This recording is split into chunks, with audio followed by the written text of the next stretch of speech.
Levítico capítulo 27. Por favor, acompáñenme ahí en sus Biblias.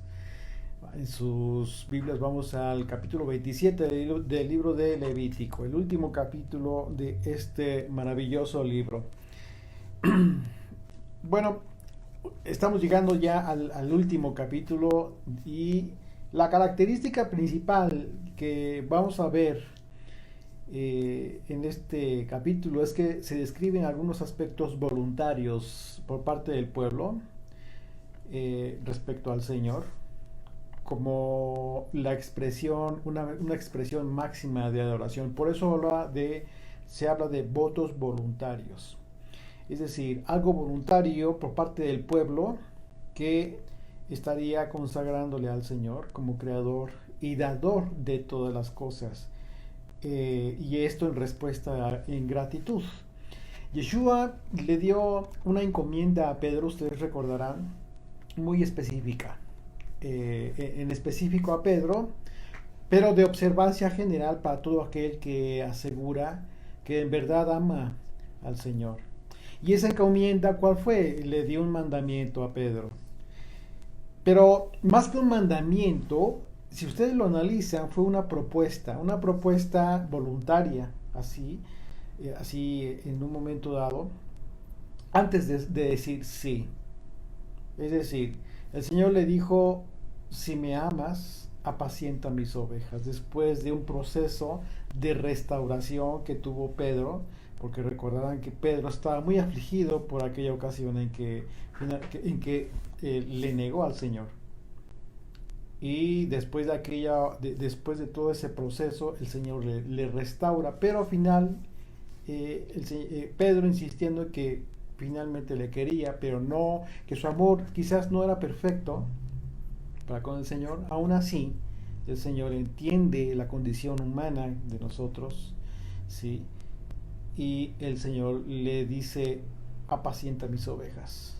Pero si ustedes lo analizan con detenimiento, se van a dar cuenta que es una propuesta que en caso de ser aceptada implicaría ya un mandamiento, pero hasta entonces una tarea voluntaria, porque debía ser desempeñada basándose nada más y nada menos en el amor al prójimo, que son las ovejas del Señor. Tú no puedes pretender llevar a cabo esta encomienda, apacentar las ovejas que son del Padre, si no tienes como base fundamental de esta tarea el amor.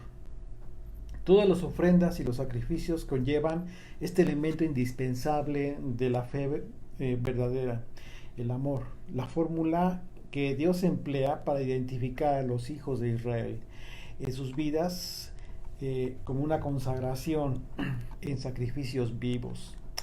Dice Romanos capítulo 12, verso 1, así que hermanos, os ruego por las misericordias de Dios que presentéis vuestros cuerpos en sacrificio vivo, santo, agradable a Dios, que es vuestro culto racional.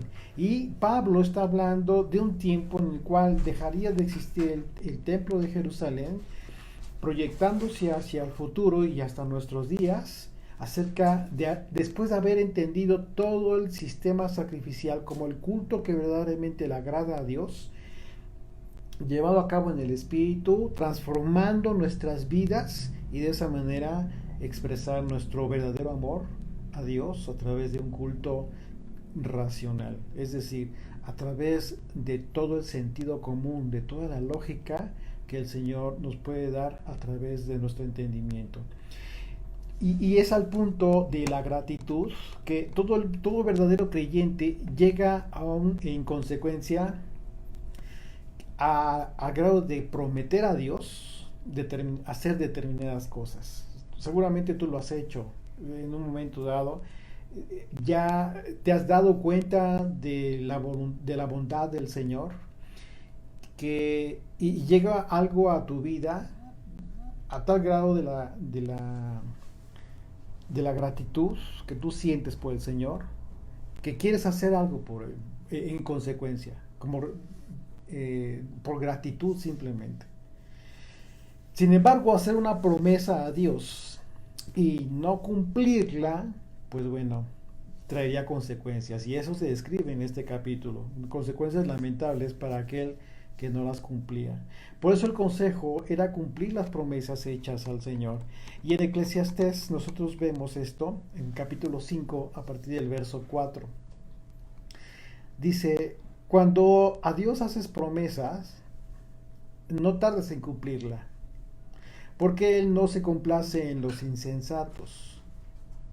Cumple lo que prometes, mejor es que no prometas. Y aquí dice, bueno, piénsalo bien, considera bien lo que estás haciendo. Eh, y quizás sea mejor que no prometas. Y que no dice, y no que prometas y no cumplas. Verso 6 dice, no dejes que tu boca te haga pecar, ni digas delante del ángel que fue ignorancia. ¿Por qué harás que Dios se enoje a causa de tu voz y que destruya la obra de tus manos? Así es de que esta es el preámbulo de este capítulo, el tema de los votos, de las promesas voluntarias que el pueblo hacía al Señor, pero fueron establecidos ciertos criterios para llevar a cabo estas promesas, estos votos. Y vamos a ver qué interesante, el Señor describe la forma en cómo es que se tenían que llevar a cabo. Dice el versículo 1 de Levítico 27. Habló el Señor a Moisés diciendo, habla a los hijos de Israel y diles, cuando alguno hiciere especial voto al Señor, según la estimación de las personas que se hayan de redimir, lo estimarás así. Es decir, estos eran los votos voluntarios al Señor que los israelitas llevaban a cabo por amor al Padre. ¿Ok? Por eso eran voluntarios. Y en ocasiones se consagraban cosas o personas, incluso como un voto voluntario. Sin embargo, vamos a ver que a pesar de ser ofrendas voluntarias, una vez que ya se hacían, una vez que se comprometían, pues se convertían en obligatorias, dejaban de ser voluntarias para ser obligatorias. Es decir, la característica de voluntaria dejaba de ser a partir de que tú te comprometías. Y entonces una vez que ofrecías el voto, se convertía en una ofrenda obligatoria. Y en caso de que no cumplirla, pues había consecuencias. Por eso el consejo era, mejor piénsalo bien, mejor es que no prometas. Dice el verso 3, en cuanto a varón de 20 años hasta 60, lo estimarás en 50 ciclos de plata, según el ciclo del santuario. Y si fuera mujer, la estimarás en 30 ciclos. La palabra ciclo aquí, que refiere al valor de una moneda, es la palabra hebrea shekel, que es la palabra para designar hoy en día a la moneda de Israel. Hoy en día la moneda, ustedes seguramente saben, la moneda en Israel es el shekel, por lo que pudiera considerarse que el valor del shekel actual para determinar lo que debía pagarse para redimir a las personas o aquello que se había prometido, un voto voluntario, pues era el equivalente. Sin embargo, aquí hay que hacer un paréntesis, no hay que confundirnos, el valor actual del shekel, tiene que ver con un aspecto comercial, ya que está por supuesto vinculado a la moneda de cambio internacional de hoy en día. No necesariamente el equivalente de lo que vamos a ver aquí es el equivalente de lo que en aquel entonces tendría que ser. O sea, no es posible hacer eso. Recordemos que las monedas, todas, absolutamente, van cambiando en su valor adquisitivo, y en aquel entonces estamos hablando de valor en plata. Así es de que decir hoy en día, pues aquí dice 50 shekels, vamos a hacer la cuenta, pues eso sí, eso simplemente no aplica. Oye, no aplica para que tú puedas entender el contexto de este pasaje. Sí hay que atender a los tiempos en que se dio este mandamiento. Hay que atender los tiempos en que la moneda en aquel entonces tenía un valor determinado en el pueblo, ¿sí? Entonces no es lo mismo que hoy en día, nada que ver, ¿ok? Nada, solo como paréntesis. Así es que cuando una persona hacía voto a Dios en su persona para consagrarse al servicio al Señor, esto tampoco significaba que debía servir en el templo, ¿sí? Porque ya lo sabemos, ya lo estudiamos, el servicio en el tabernáculo o en el templo solamente lo ejercían los levitas, pero podían colaborar en otras tareas que no necesariamente implicaran la labor específica encomendada a los levitas. Así que el precio por rescate de esas personas, lo que se llamaba ser redimido, consistía en el pago de una cantidad de dinero estimada en ciclos. Y ese precio pues era determinado en base a la fuerza de trabajo o servicio de la persona que podía realizar con motivo de su voto de consagración. Y esa es la razón por la que el costo de la remisión en el caso de las mujeres era menor. Porque, pues por lógica, la fuerza de trabajo físico de la mujer pues era un poco menor que la del hombre. No significa que no fuera igualmente valorable. O sea, por supuesto que el trabajo de la mujer siempre ha sido muy valorado y muy importante. Hoy en día, con mucha más razón. El trabajo de la mujer, y hablo del trabajo de formación, ¿no? Es decir, en el hogar, la formación que tiene la administración del hogar no es una cosa fácil. Una mujer en casa lleva a cabo el estar vigilando a los hijos, atenderlos, el estar pendiente de las comidas y estar pendiente de la despensa, la administración de los alimentos o sea, si te pagan por quincena, a ver cómo vas a administrar ese dinero, y después de que gastas en la despensa, cómo vas a administrar la despensa, cuidar que los hijos no te ganen con la despensa, porque de repente se van y se esconden y ya andan comiéndose. Sobre todo si son varones. Y dice mi esposa, sobre todo si son varones, porque comen con ganas. Dijera un amigo por ahí, comen como si odiaran mi cartera. Pero bueno, el asunto es que sí hay que considerar que el trabajo de la mujer hoy en día es en ese sentido y en ese contexto, a veces es más importante que el trabajo del hombre que sale y se esfuerza, por supuesto, para trabajar y traer el dinero a casa, pero a veces eso es lo más fácil. Lo más difícil es hacer que te rinda el dinero que llega a casa. Y bueno, por supuesto que si a eso le sumas que consagras al Señor todo lo que haces, el Señor te bendice. Y Él es el que hace que eso que llega a la casa, pues rinda de forma maravillosa y a veces sorprendente. Y bueno, lo hemos visto, ¿no? Lo hemos vivido y somos testigos de la bondad y del amor del Señor en ese sentido. Así es de que, volviendo al tema, ese es el punto, ¿no? Por el cual el valor de la mujer a veces era valorado menos, pero hablamos del trabajo físico, como remisión, para el tema de los votos, de consagrarse al Señor.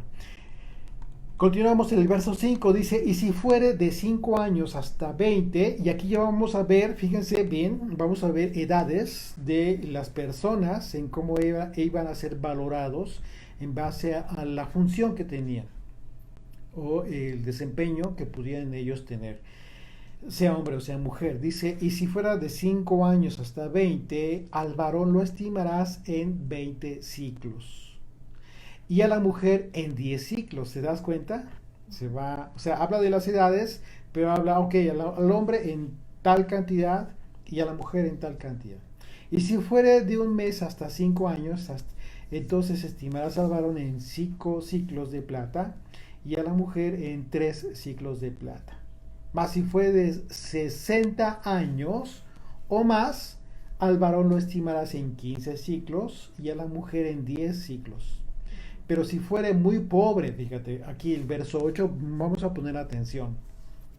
Pero si fuere muy pobre para pagar su estimación, entonces será llevado ante el sacerdote, quien fijará el precio. ¿Quién lo va a fijar? El sacerdote. Conforme a la posibilidad del que hizo el voto, le fijará precio el sacerdote. Así es que confirmamos que la valoración estaba determinada por la edad de las personas, sin importar la posición social que tuvieran. Fíjate qué importante. No hace diferencia el Señor en ese sentido. No importaba que tuvieran una buena posición económica o que fueran muy pobres, hasta cierto grado, hasta cierto grado, de manera general se establecían estos parámetros. Solamente, ¿cuál era la excepción? Aquellos que por la extrema pobreza no podían pagar. Entonces ya el sacerdote lo valoraba. ¿Y en base a qué crees tú que lo iba a valorar? Pues en base a la misericordia. En base a la misericordia. Y con justicia, por supuesto. Conforme al carácter de Dios.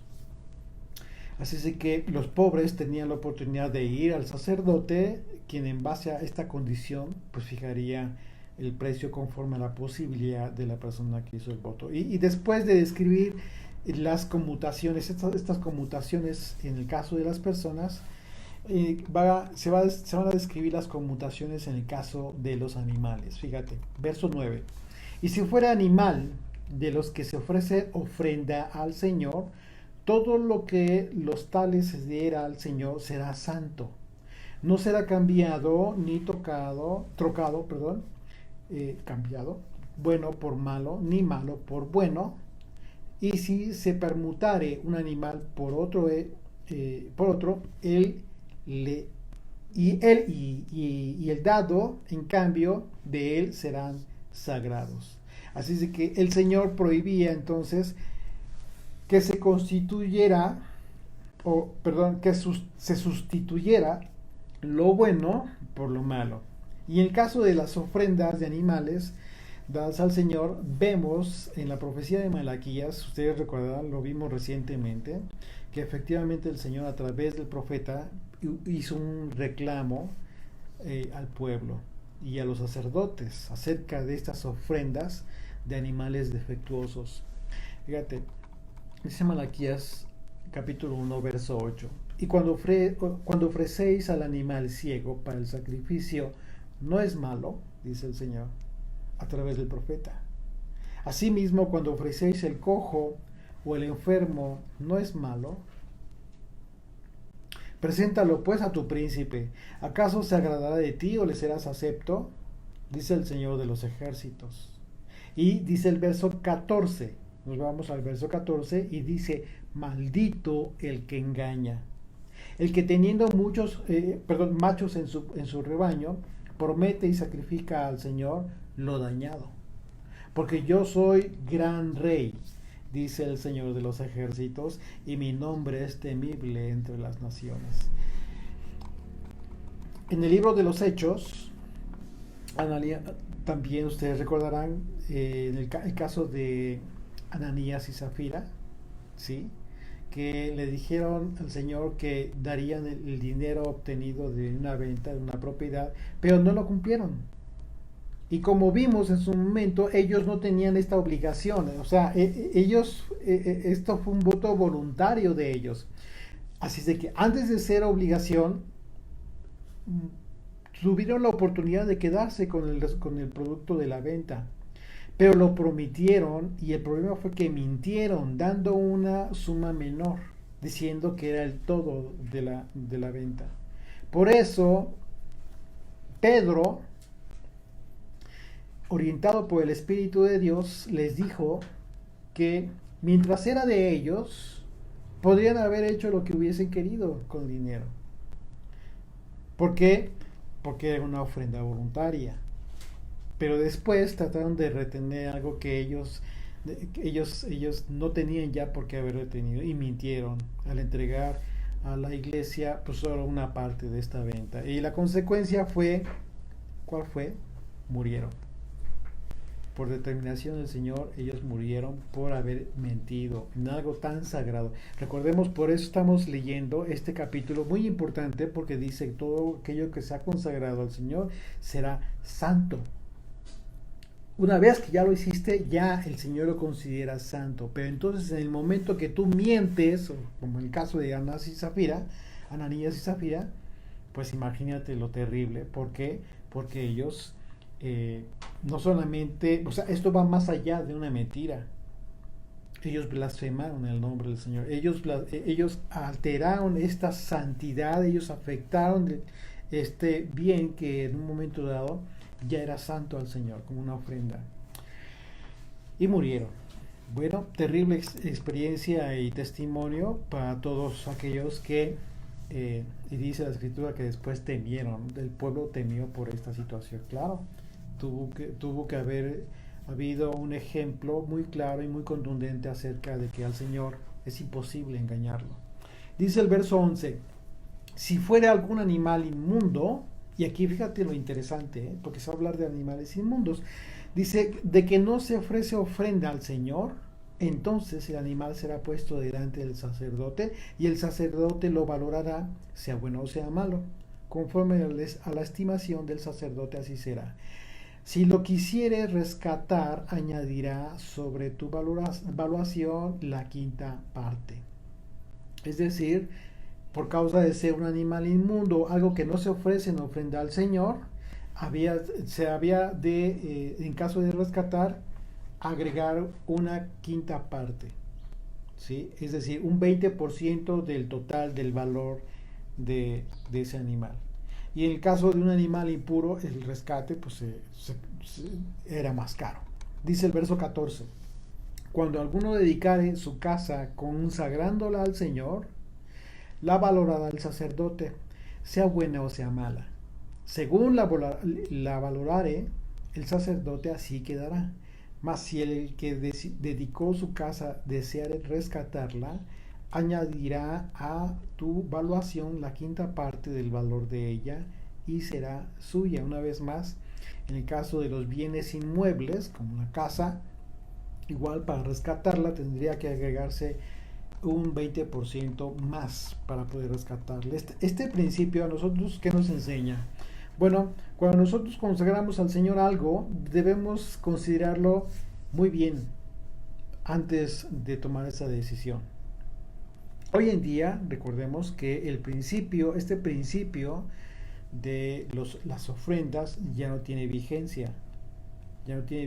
Pero recordemos que todos estos principios que estamos aprendiendo en la Torah hoy en día tienen aplicación en una vida espiritual, y que en muchos de los casos se lleva a cabo en lo físico, literalmente en la vida práctica. Hoy en día podemos llevar a cabo, consagrar al Señor algo, claro que sí. Ya no hay sacerdote, pero tenemos un sumo sacerdote. Y en su caso, el Señor, ¿quién es nuestro sumo sacerdote? Yeshua. Él es el que está valorando lo que estamos consagrando. Así es de que, por decir algo, supongamos que tú tienes un terreno, ¿sí?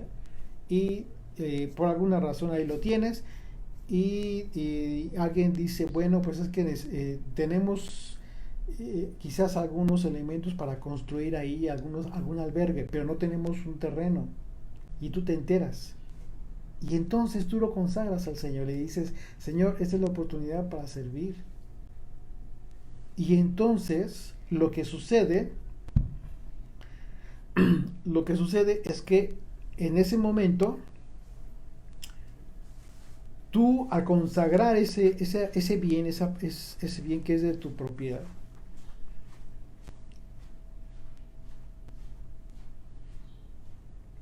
simple y sencillamente lo expones, lo pones a consideración, se construye el albergue, haces un bien a tus prójimos. Por supuesto que es una enorme bendición, que consideremos siempre que el Señor no es deudor de nadie, y en algún momento el Señor te va a compensar. Pero no lo hagas, no lo tienes que hacer bajo esa perspectiva, porque puede ser que te compense en esta vida, o puede ser que no, que puede ser que simplemente lo considere justo el Señor, porque a lo mejor no te costó nada, a lo mejor te regalaron ese terreno, fue una herencia, y a lo mejor no lo ocupas. En fin, el Señor es justo en todo. Lo vimos ayer en el estudio de ayer, ¿no? Entonces, eh, la pregunta es, ¿hoy en día puede llevar a cabo votos en ese sentido? Bueno, ese es un ejemplo. Y hablando de los bienes, ¿no? Por supuesto que estos principios hoy en día no tienen vigencia como tal ante otros, porque ya no hay sacerdotes en la práctica, ¿sí? No confundamos los que se llaman pastores, los que se llaman líderes religiosos, no, ellos no ocupan ese lugar. Y tampoco los lugares donde se congregan, ¿sí? Llámese iglesias, templos, lo que sea, tampoco constituyen el lugar que ocupaba el tabernáculo o el templo de Jerusalén, de ninguna manera. Así es que hay que entender con mucha claridad de este tema. Y debemos tener mucho cuidado de no confundir la práctica, esta práctica equivocada que han tenido, pues, sobre todo en el cristianismo. Y hoy en día también en las llamadas raíces hebreas, todo el tema de los movimientos mesiánicos, que continúan con ciertas prácticas cristianas sin aterrizar correctamente el conocimiento que se está teniendo de la Torá, todos estos mandamientos, ¿sí? En donde se le hace ver a la gente de forma equivocada, casi que se les obliga a la gente a llevar supuestos votos que no son voluntarios, ¿sí? Y no aplican en el tiempo actual, bajo esa perspectiva que se llevan a cabo en esas consagraciones. A nosotros nos tocó que de repente nos decían, no, pues quién va a hacer voto, ¿no? Y ándale, y ahora qué vamos a dar. Nos decían, y te preocupa, ¿no? Está en un voto nazario. Sí, cosas que Las no personas, tienen, ¿no? totalmente aberrantes, ¿sí? Y claro, todo eso generado también la confusión y de repente decían, no, pues hay que hacer esto y pues hay que hacerlo, ¿no? ¿Todo por qué? Por no estudiar la escritura, por desconocer la palabra de Dios, por tener los ojos cerrados ante su verdad. Y, y yo creo que todos hemos pasado por esos episodios lamentables. Y así es de que eh, estos mandamientos, tal cual como lo estamos viendo descritos aquí en este capítulo, no tienen aplicación en el tiempo actual, tal cual. Okay, lo repito. Acabo de mencionar un tema, un ejemplo, ¿sí? Por medio del cual tú puedes llevar a cabo una consagración de algún bien tuyo, pero es en otro contexto. Y por supuesto que es de bendición, claro que sí. Pero como se explica aquí, no. Sí, y debemos entenderlo en el sentido de que la ley que el Señor describe aquí, tiene el propósito de expresar la gratitud. Ese es el punto medular. Es decir, detrás de todos estos mandamientos, si acerca de los votos, el espíritu de la ley te está exponiendo la forma en cómo tú puedes expresar gratitud a Dios. Entonces cuando tú lo ves de esa manera, pues hay infinidad de formas en que hoy en día puedes llevar a cabo votos al Padre, ¿sí? Pero no necesariamente llevarle tus bienes al líder religioso, no, sino directamente con tu prójimo. ¿Por qué? Porque quien te está valorando es Jesucristo, es Yeshua, nuestro sumo sacerdote. Es así como el mandamiento que cumplimos hoy con nuestra obediencia, pues expresa esta gratitud a nuestro Padre. Y a continuación se habla del jubileo en relación a los votos voluntarios al Señor acerca de la tierra, su producto y su posesión. Vamos a poner atención porque recordemos que este tema lo analizamos en el capítulo 25 de este libro de Levítico, en donde se habla del jubileo, pero aquí se habla de votos en relación a esto, ¿sí? A la tierra, la posesión de la tierra. Vamos a leer con atención a partir del verso 16. Si alguno dedicare de la tierra de su posesión al Señor, tu estimación será conforme a su siembra. Un homer de siembra de cebada se valorará en 50 ciclos de plata. Y si dedicare su tierra desde el año del jubileo, conforme a tu estimación quedará. Mas si después del jubileo dedicares su tierra, entonces el sacerdote hará la cuenta del dinero conforme a los años que quedaren hasta el año del jubileo. Y se rebajará de tu estimación. Y si el que dedicó la tierra quisiera redimirla, añadirá a tu estimación la quinta parte del precio de ella. ¿Okay? Y se le quedará para él. Verso 20. Mas si él no rescatare la tierra, y la tierra se vendiere a otro, no la rescatará más, sino que cuando saliere en el jubileo, la tierra será santa para el Señor como tierra consagrada. La posesión de ella será del sacerdote, y si dedicare alguno al Señor la tierra que él compró, que no era de la tierra de su herencia, entonces el sacerdote calculará con él la suma de tu estimación hasta el año del jubileo, y aquel día dará tu precio señalado, cosa consagrada al Señor. En el año del jubileo volverá la tierra a aquel de quien él la compró, cuya es la herencia de la tierra. Bueno, aquí en un momento dado, tú, si estás al pendiente y consciente de los estudios que hemos tenido, podrías considerar quizás que hay alguna contradicción, alguna cierta contradicción en las escrituras, porque se habla de la tierra que era dedicada al Señor. A pesar de que en pasajes anteriores, ¿sí?, en este libro de Levítico, el Señor categóricamente dijo que la tierra de él, ¿sí?, la tierra es de él, y que el pueblo de Israel era extranjero en su tierra. ¿Nos recuerdan este pasaje? Vamos a Levítico 25 para recordar esto, verso 23. Dice: la tierra no se venderá a perpetuidad, porque la tierra mía es. O sea, no dice que no se pueda vender, ok, sí, pero no a perpetuidad. Y si te das cuenta de entrada, pues es un concepto distinto hoy en día, porque tú compras, pues ya para siempre, ¿no? Ya tú pagas y adquieres y ya es tuya, para siempre. Pero dice el Señor, la tierra no se venderá a perpetuidad. O sea, sí podías vender, pero no a perpetuidad, porque la tierra mía es. ¿Y tú por qué crees que no era a perpetuidad?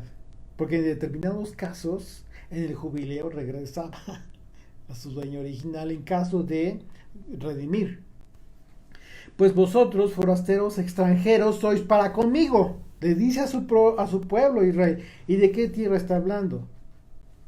De la tierra prometida. Verso 24. Por tanto, en toda la tierra de vuestra posesión otorgaréis rescate a la tierra.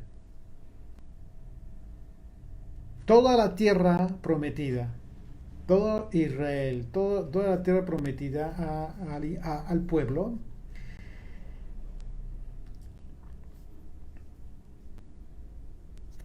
era posesión de Israel, pero no en el concepto de propiedad como hoy en día en las naciones se tiene, incluso allá mismo en Israel. No, era distinto, un concepto totalmente impresionante. En ese sentido, pues debemos entender que estos mandamientos fueron dados en el contexto de la tierra prometida. Hay que tener eso muy claro.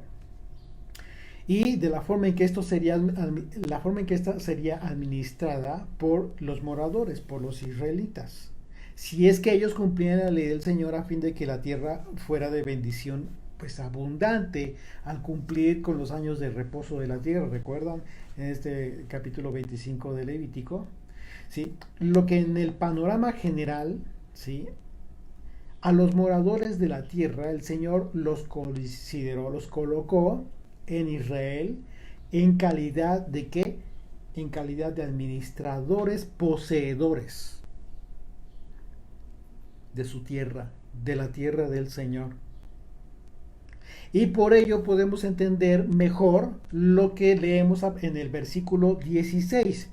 Regrésate al versículo 16 de Levítico 27 y dice, fíjate bien, dice, si alguno dedicare de la tierra de su posesión al Señor, no dice de su propiedad, dice de su posesión al Señor. ¿Ya te das cuenta? Así que al hablar de vender, porque aquí después se habla de vender y de comprar a otro, ¿sí? En realidad de lo que se vendía o se compraba era la posesión de la tierra. Son conceptos distintos. Hoy en día, legalmente, jurídicamente hablando, la propiedad es un concepto específico y la posesión es otro. Uno y otro aspectos implican derechos distintos.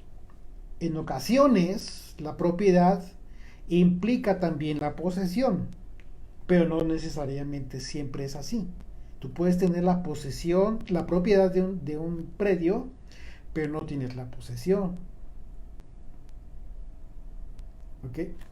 Al revés, tú puedes tener la posesión de una propiedad, de un predio, una casa, etcétera, pero no tienes la posesión, no tienes la propiedad. Un caso muy concreto, muy específico. La persona que está rentando una habitación, una casa, está en posesión de la casa, pero no es el propietario. El propietario es otro. Entonces son una y otra figura, hoy en día implican derechos distintos. Se los explico de esta manera para poder entender en qué contexto está este capítulo. ¿Cómo es que el Señor habla de los votos de la tierra, relacionados con la tierra?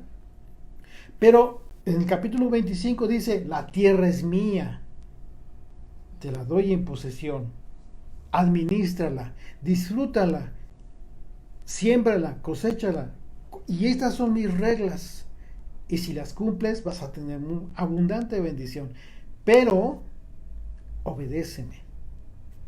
El problema fue que no obedeció Israel, eso ya lo vimos, lo analizamos en su momento, pero entonces yo espero que vaya quedando claro este tema, porque recordemos que estamos hablando de la ley del Señor, la instrucción que Dios le dio a su pueblo. Un servidor, soy abogado y les puedo explicar en términos quizás concretos, muy prácticos, sin mucho tecnicismo legal, para que puedan entender.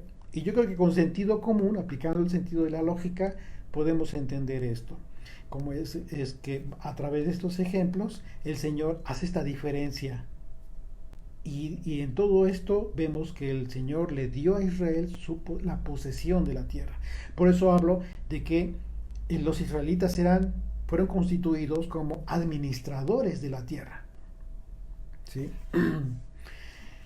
Y fíjense bien, interesantemente, este sistema de tenencia de la tierra que vemos aquí en la Torá, hoy en día tiene vigencia a través del sistema ejidal. Por ejemplo, aquí en México hay un sistema de tenencia de la tierra que le llama el sistema ejidal, de los ejidos, el campo. Y se define, la definición común de este sistema de tenencia de la tierra se define de esta manera. Voy a leer literal. Dice, sistema de tenencia que se creó en México, en el caso de México, como resultado de la Revolución Mexicana, para garantizar que la población rural más necesitada tuviera acceso a tierra para cultivar y vivienda. ¡Wow! El órgano regulador del ejido es la asamblea ejidal, como un gobierno o una administración, la cual es presidida por el comisario de ejidal. ¿Te das cuenta? Una vez más, como siempre lo hemos dicho, la Torá es el principio de un cúmulo de leyes que hoy a nivel internacional, a nivel mundial, en todas las naciones del mundo, tiene vigencia en muchos aspectos todavía. Y este tema de la tenencia de la tierra es súper impresionante porque históricamente hablando, este sistema ejidal aquí en México, a partir de este movimiento revolucionario, ¿qué creen? Que impresionantemente, y les invito para que lean al respecto, es un tema muy, muy interesante, además cultura, pero impresionantemente se establecieron leyes en relación al ejido que prohibían vender esas posesiones.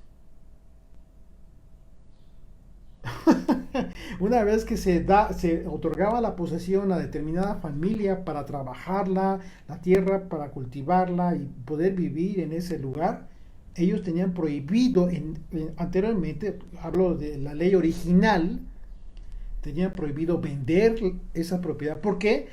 Porque la ley consideraba esa posesión como patrimonio de la familia. El gobierno se constituía como tutor que cuidaba los intereses de la familia, incluso en contra de las decisiones equivocadas que muchas veces pudieran tener los responsables de la familia, como hoy en día, ¿no? ¿Cuántas veces, cuántos casos hay hoy en día en que los padres, tomando decisiones equivocadas, desesperadas, hipotecan sus casas y al rato las pierden y el patrimonio familiar se perdió?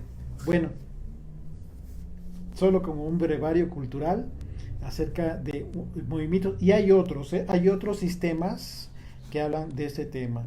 Así es de que la valoración de la tierra era en cuanto a su productividad, como vemos aquí en el mandamiento, pero también considerando la ley del jubileo, ¿okay? De aquel entonces, que como sabemos era el tiempo en que la redención, en que la tierra regresaba por causa de la redención a su poseedor original. ¿Okay? Continuamos en el verso 25, dice: y todo lo que valorares será conforme al ciclo del santuario. El ciclo tiene 20 ejeras, pero el primogénito de los animales, que por la primogenitura es del Señor, nadie lo dedicará. Claro, porque pues de entrada ya era del Señor. Sea buey u oveja, del Señor es. Mas si fuere de los animales inmundos, lo rescatarán conforme a tu estimación y añadirán sobre ella la quinta parte de su precio. Y si no lo rescataren, se venderá conforme a tu estimación. Así que aquí se nos está recordando que los primogénitos de los animales aptos eran para el Señor. Dice Éxodo 34, verso 19. Recordemos esto, dice: todo primer nacido mío es, dice el Señor. Y de tu ganado, todo primogénito de vaca o de oveja, que sea macho, pero redimirás con cordero al primogénito de asno. ¿Por qué? Porque el asno no era un animal apto que pudiera ser ofrecido en ofrenda al Señor. Tenía que ser redimido, o de lo contrario tenía que morir el animal. Y si no lo redimires, quebrarás su cerviz, ¿sí? Redimirás todo primogénito de tus hijos, y ninguno se presentará delante de mí con las manos vacías. Continuamos el verso 28. Dice: pero no se venderá ni se rescatará ninguna cosa consagrada que alguno hubiere dedicado al Señor, de todo lo que tuviere de hombres y animales y de las tierras de su posesión. Todo lo consagrado será cosa santísima para el Señor. Ninguna persona separada como anatema podrá ser rescatada. Aquí está haciendo una excepción el Señor Es decir, una persona que haya sido considerada como maldita no podía ser rescatada. Indefectiblemente ha de ser muerta. Este mandamiento lo vemos que se llevó a cabo literalmente y se nos describe en los capítulos 6 y 7 del libro de Josué, en donde se describe que los tesoros de la ciudad de Jericó fueron consagrados al Señor y la ciudad como anatema al Señor para su destrucción total. Pero Acán, ¿qué sucedió? Acán tomó para sí riquezas que debieron haber sido llevadas para el Señor. Y bueno, terrible, vamos a ver una porción solamente. Todo esto se describe en los dos capítulos 6 y 7 del libro de Josué, pero vamos a ver solamente a partir del versículo 16 de Josué 6. Verso 16, Josué 6. Dice, y cuando los sacerdotes tocaron las bocinas la séptima vez, Josué dijo al pueblo, gritad, porque el Señor os ha entregado la ciudad. Y será la ciudad anatema al Señor con todas las cosas que están en ella. Solamente Rahab, la ramera, vivirá con todos los que estén en casa con ella, por cuanto escondió a los mensajeros que enviamos. Verso 18, pero vosotros guardaos del anatema, ni toquéis, ni toméis alguna cosa del anatema, no sea que hagáis anatema el campamento de Israel, y lo turbéis.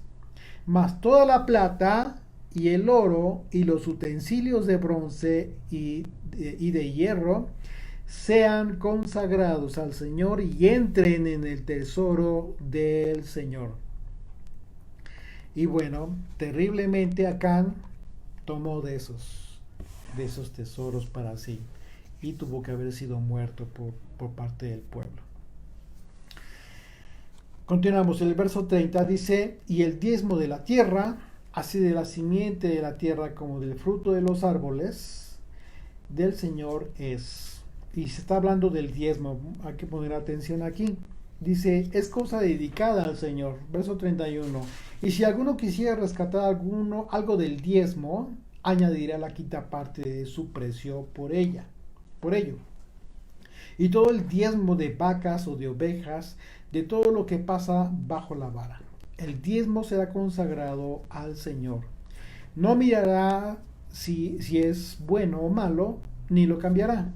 Y si lo cambiare, tanto él como el que lo dio, en cambio serán cosas sagradas, no podrán ser rescatadas. Bueno, como sabemos, este mandamiento que habla del diezmo, pues solamente era cumplido en el tiempo del tabernáculo y del templo, porque como lo hemos ya analizado en otros estudios, el mandamiento del diezmo en general debía ser llevado al templo, porque Dios lo estableció para el sostenimiento de los levitas. Este era el propósito fundamental. Este mandamiento, al igual que todos los que hablan del diezmo en toda la Torá, deben ser armonizados siempre, deben ser armónicos con el mandamiento que nos habla de una prohibición para llevar el diezmo a otro lugar que no fuera el templo. Deuteronomio capítulo 12, a partir del verso 11, dice, y al lugar que el Señor vuestro Dios escogiere para poner en él su nombre, ¿cuál era ese lugar? El tabernáculo y el templo. Allí llevaréis todas las cosas que yo os mando, vuestros holocaustos, vuestros sacrificios, vuestros diezmos, las ofrendas elevadas de vuestras manos y todo lo escogido de los votos que hubierais prometido al Señor. Y os alegraréis delante del Señor vuestro Dios, vosotros, vuestros hijos, vuestras hijas, vuestros siervos y vuestras siervas, y el levita que habite en vuestras poblaciones, por cuanto no tiene parte ni heredad con vosotros. ¿Ya ven? Cuídate de no ofrecer tus holocaustos en cualquier lugar que viereis, sino que en el lugar que el Señor escogiere, en una de las tribus, allí ofreceréis tus holocaustos y allí harás todo lo que yo te mando. Así es de que esto es muy importante, porque hoy en día, como lo hemos comentado en reiterados estudios, hay que tener mucho cuidado, hay que salir del engaño, no hay que dejar que la manipulación, no hay que permitir que la manipulación de las escrituras en beneficio de los bolsillos de aquellos que quieren enriquecerse a costa de la ignorancia de las personas, continúe de esta manera. Es importante que no se siga cometiendo fraude, que no se continúe haciendo mal uso del conocimiento de la palabra del Señor. Hoy en día la pregunta es, hoy en día entonces no puedo diezmar, no puedo hacer ofrendas. Claro que sí, pero no en el contexto no, o sea, es decir, tú puedes apartar el 10% de lo que tú ganas, ok, si esa es tu voluntad, si es lo que en tu corazón hay para con el Señor, nadie te lo va a impedir. Pero no se lo lleves a aquel que se está enriqueciendo y que al final de cuentas, pues lo está usando para su beneficio propio. Busca dónde puede ser bien utilizado ese recurso. Si tú consideras que en un momento dado el lugar a donde tú estás acudiendo, ahí se necesita, porque a lo mejor hace falta, a lo mejor es una congregación y a lo mejor hace falta pagar servicios, bueno, pues adelante, paga esos servicios con ese producto. Pero ten muy en claro que eso no es cumplir el mandamiento del diezmo. ¿Estoy siendo claro? Porque el mandamiento del diezmo del que habla la Torá tenía el propósito específico, exclusivo de sostenimiento de los levitas y para el servicio del templo. Ya no hay templo, ya no hay levitas. Entonces, tú no puedes decir que estás cumpliendo con el mandamiento del diezmo. Dicho esto, punto y aparte, tú tienes absoluta libertad de utilizar tus recursos por gratitud de lo que el Señor te está dando a través de aquellos que quizás te están ministrando, y si no, a través de aquel prójimo que tú ves que necesita. De hecho, el consejo que yo les doy, de hecho por ahí tenemos en la página aquellos que quieran aportar algo a este pequeño ministerio, yo les pongo ahí una condición. Antes de que tú quieras aportar a este pequeño ministerio, mira a tu alrededor si hay alguien que necesite y que tú tengas la oportunidad de aportar, de apoyar, de beneficiar a alguna persona, a tu prójimo o incluso a tu propia familia. Hay mucha necesidad en todo el mundo. Y si ya lo hiciste y si consideras que en un momento dado puedes aportar, pues lo haces, ¿no? De manera libre. Pero con todo el entendimiento de que tú no estás cumpliendo con eso el mandamiento del diezmo o el mandamiento de las ofrendas, etcétera, etcétera. ¿Ok? Hay una pregunta. Sí. Daniel dice, pregunta, ¿cuando se ofrecía a una persona se entregaba a la misma persona y el dinero? ¿O el dinero No, la representaba la persona consagrada? No, hay que leer con detenimiento el tema de la consagración de las personas. Era en voto, en servicio. Y el sacerdote valoraba la persona en caso de ser redimido, de que hubiese querido ser redimido, es decir, retirarse ya de este servicio, tendría que pagar, ¿ok? Pero no era el diezmo. Aquí en estos últimos versículos se describe el diezmo específico de general, de animales, de granos, etcétera, todo, ¿ok? A lo mejor la pregunta de Daniel iba respecto al voto, ¿no? De la persona. El voto de la persona era en realidad de la persona. O sea, daba el dinero. Pero no, era el servicio de la persona. Ah, okay. El servicio de la persona. En eso consistía el voto de la persona. En caso de que la persona sea redimida, es decir, retirar el voto que tenía vigencia, tenía que pagar, pero eso no es diezmo. Era remisión. Hay conceptos, yo entiendo que puede haber conceptos que quizás sea necesario que volvamos a releer, volvamos a analizar con detenimiento. Por esa razón, nuestro interés de que estos estudios queden grabados, para que ustedes los vuelvan a escuchar, los descarguen, etcétera, etcétera, con todo detenimiento, porque vale la pena, de verdad que vale la pena entender plenamente estos mandamientos. Y dice el verso 34, ya para finalizar: estos son los mandamientos que ordenó el Señor a Moisés para los hijos de Israel en el monte de Sinaí. El libro de Levítico, hermoso, maravilloso, contiene los mandamientos sobre la adoración en el tabernáculo, las mismas reglas que tendrían aplicación en el templo de Jerusalén. Y por ello este libro puede definirse como el libro de la verdadera adoración. Su contenido incluye sacrificios, ritos y ceremonias, purificaciones, convocaciones, fiestas, días santos, advertencias, consagraciones. Todo este ceremonial litúrgico fue dado a los antiguos del pueblo de Israel para enseñarles una forma de vida justa, que tendría implicaciones en el espíritu de las mujeres y de los hombres del pueblo. Y todos esos mandamientos señalaban a la persona, la obra redentora de Jesucristo, y hoy en día aplican en el desarrollo espiritual de nosotros como creyentes, a fin de que podamos vivir una vida que le agrada a Dios.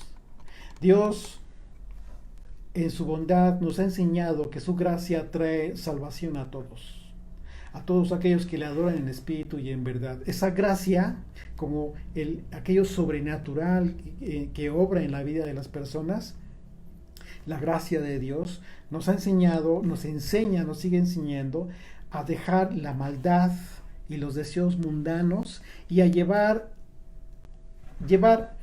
en este mundo una vida de moderación, de rectitud y de devoción a Dios, como parte fundamental de la transformación de nuestras mentes y de nuestros corazones, mientras esperamos el anhelado cumplimiento de aquello que se nos ha prometido, el regreso glorioso de nuestro Señor y Salvador Yeshua, el amado de nuestro corazón.